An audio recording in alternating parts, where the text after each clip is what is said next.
Hello दोस्तों, स्वागत है आपका। आइए आज हम देखते हैं बैंक के बारे में कुछ महत्वपूर्ण बिंदुओं पर चर्चा करते हैं। और ये 60 नोट्स होगा, लेकिन एग्ज़ाम के लिए बहुत ही महत्वपूर्ण होगा। इसी में सब कुछ आ जाएगा। अगर आप इसको विधिवत देख लेंगे एक बार, तो आपको इससे एक दो प्रश्न देखने को मिलेंगे ही मिलेंगे। तो आइए हम प्रारंभ करते हैं और देखते हैं कि बैंकों का क्या इतिहास रहा है और इनका कब कब राष्ट्रीयकरण हुआ, पहले कितने बैंकों का हुआ, फिर दोबारा कितने बैंकों का हुआ, और वर्तमान में कितनी बैंकें जो राष्ट्रीयकृत हैं कितनी हैं, और एसबीआई की स्थापना कब होती है, आरबीआई की स्थापना कब होती है, भारत का पहला बैंक कौन सा है।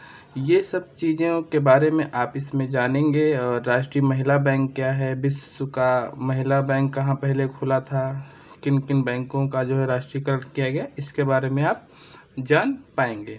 तो आइए हम प्रारंभ करते हैं। जैसे हम पहला हमारा क्वेश्चन क्या है कि भारत का फर्स्ट बैंक कौन सा है। तो भारत का जो फर्स्ट बैंक है बैंक ऑफ हिंदुस्तान है, और इसकी स्थापना 1770 ईस्वी में अंग्रेज़ों ने की थी। अगर भारत में बात करें तो भारत का जो पहला बैंक है इसकी स्थापना अंग्रेज़ों ने कब की थी, तो 1770 ईस्वी में किया था।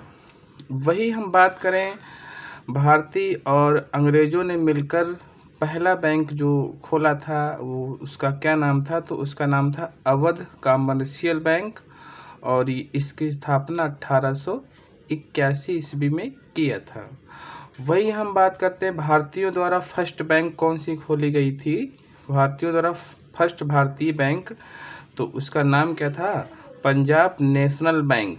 ये कब खुली थी, 1894 ईस्वी में खुली थी। और ये किसने खोली थी, तो लाला लाजपत राय ने खोली थी। भारतीय फर्स्ट बैंक जो भारतीयों द्वारा खोली गई थी, और इसको किसने खोला था, तो आपको याद रखना है लाला लाजपत राय। और ये पंजाब नेशनल बैंक कब, 1894 ईस्वी में। वही हम बात करें फिर जो bank of Baroda, bank of Bengal, bank of Mumbai, bank of Madras, ये 3 बैंकों की स्थापना की गई। तो बैंक ऑफ बंगाल कब की गई, 20 जून 1806 में। बैंक ऑफ मुंबई 15 अप्रैल 1840 में। और बैंक ऑफ मद्रास 27 जनवरी 1843 में। और वही हम बात करें कि बैंक ऑफ जो बंगाल था, ये बंगाल है, ये यहाँ पर बैंक ऑफ बंगाल खोला गया था। और बैंक ऑफ मुंबई की बात करें तो यहाँ पर मुंबई है, ये मुंबई में खोली गई थी। और मद्रास की बात करें तो ये यहाँ पर मद्रास है, जो कहाँ आप देख रहे हैं, ये वर्तमान जो है तमिलनाडु। वही हम बात करें और फिर क्या हुआ, ये इन बैंकों का जो राष्ट्रीयकरण, अर्थात इन बैंकों को आपस में मर्ज कर दिया, तीनों बैंकों को मिलाया गया। तो bank of Bengal, bank of Mumbai, bank of Madras, इनको कब मिलाया गया, 27 जनवरी 1921 को इनको आपस में विलय कर दिया गया तीनों बैंकों का। और इसका नाम क्या हुआ, इम्पीरियल बैंक रखा गया। तीनों बैंकों को मिलाकर कौन सा बैंक बना, इम्पीरियल बैंक बना। और बात यहीं पर ख़त्म नहीं होती है, बात इसके आगे भी बढ़ती है। फिर गोरेवाला समिति आती है और 1 जुलाई 1955 को ये क्या करती है, यही इम्पीरियल बैंक को किस में कन्वर्ट कर देती है, अर्थात एसबीआई में इसका कन्वर्ट हो जाता है। तो इम्पीरियल बैंक, गोरेवाला समिति आती है, कब आती है, 1955, 1 जुलाई 1955 में गोरेवाला समिति बनती है और इम्पीरियल बैंक को जो है एसबीआई बैंक में कन्वर्ट कर देती है। अर्थात हम कह सकते हैं कि 1 जुलाई 1955 को किस बैंक की स्थापना हुई थी, तो स्टेट बैंक ऑफ इंडिया अर्थात एसबीआई की स्थापना कब हुई थी, 1 जुलाई 1955 को। ये हमसे क्वेश्चन पूछा जाता है कि ये 1 जुलाई 1955 को ये पहले कौन सी बैंक थी, जब इसकी गोरेवाला समिति ने इसका जो है कन्वर्ट किया तो कौन थी, तो इम्पीरियल बैंक थी। आपको याद रखना है कि 27 जनवरी 1921 को इम्पीरियल बैंक ही कौन सी बैंक बनती है, SBI बैंक बनती है। वहीं हम बात करें विश्व का पहला महिला बैंक अगर हम बात करें तो पाकिस्तान में खुला था, और ये कब खुला था? 1989 में खुला था। और राष्ट्रीय महिला पहला बैंक देखें तब वो खुला था तो ये 19 नवंबर 2013 को खुला था, और फिर इसको SBI में जो है विलय कर दिया गया। और SBI में विलय करने का सबसे बड़ा मुख्य कारण ये था कि जो ये राष्ट्रीय महिला था ये इसमें सिर्फ जो है महिला खाता धारक थे। तो फिर क्या हुआ कि जो ये असफल हो गया और ये चल ना सका, इस वजह से इसको फिर राष्ट्रीय महिला बैंक का विलय जो है SBI में कर दिया गया। आइए हम देख लेते हैं कि RBI के बारे में हमसे क्वेश्चन पूछ लिया जाता है। तो RBI की स्थापना तो आपको पता ही होगा कब हुई थी? 1 अप्रैल 1935 को हुई थी। और यही हम बात करें इसका अधिनियम कौन था, तो अधिनियम आया था 1934 में, फिर 1 अप्रैल 1935 को इसकी स्थापना हुई।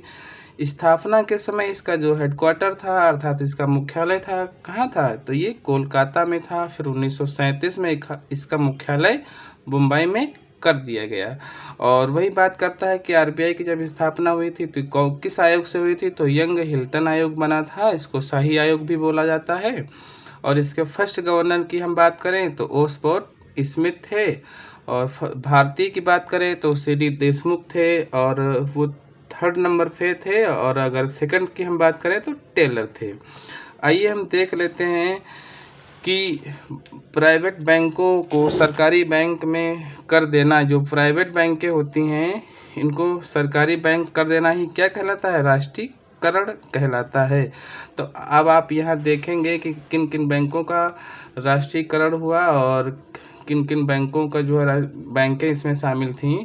तो हम देखते हैं कि 14 बैंकों का राष्ट्रीयकरण कब हुआ? तो 19 जुलाई 1969 को 14 बैंकों का राष्ट्रीयकरण किया गया।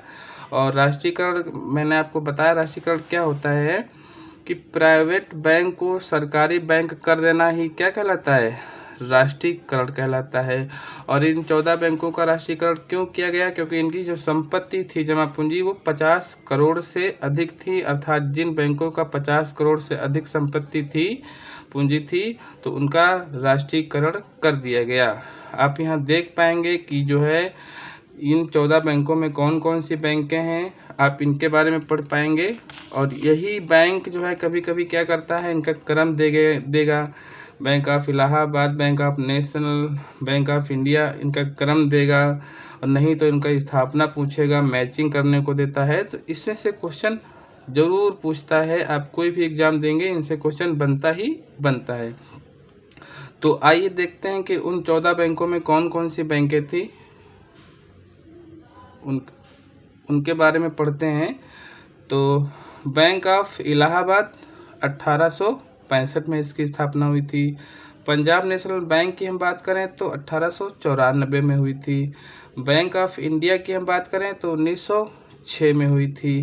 कैनरा बैंक की हम बात करें तो 1906 में इसकी स्थापना हुई थी। वही हम कैनरा बैंक 1906 में हुई थी। इंडियन बैंक की हम बात करें तो 1907 में हुई थी। बैंक ऑफ बड़ौदा की बात करें तो 1908 में हुई थी। सेंट्रल बैंक ऑफ इंडिया की स्थापना कब? 1911 में हुई थी। यूनियन बैंक ऑफ की बात करें तो 1919 में हुई थी। सिंडिकेट बैंक की स्थापना 1925 में हुई थी। बैंक ऑफ महाराष्ट्र की बात करें तो 1935 में हुई थी। इंडियन ओवरसीज बैंक की हम बात करें तो 1937 में हुई थी।